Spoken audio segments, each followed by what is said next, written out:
بسم اللہ الرحمن الرحیم۔ رسول اللہ صلی اللہ علیہ وسلم نے غزوہ احد میں شہید ہونے والوں کی نماز جنازہ پڑھی، پھر ممبر پر رونق افروز ہوئے اور اس طرح نصیحت فرمائی جیسے آپ صلی اللہ علیہ وسلم زندوں اور مردوں کو الوداع کہہ رہے ہوں۔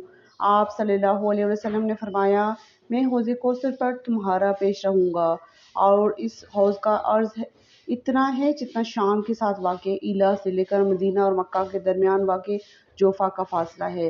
مجھے تمہارے بارے میں یہ خوف نہیں کہ تم سب کے سب میرے بعد مشرک ہو جاؤ گے، لیکن میں تمہارے بارے میں دنیا کے حوالے سے ڈرتا ہوں کہ تم اس میں ایک دوسرے کا مقابلہ کرنے لگو گے، آپس میں لڑو گے اور اسی طرح ہلاک ہو جاؤ گے جس طرح تم سے پہلے والے لوگ ہلاک ہو گئے۔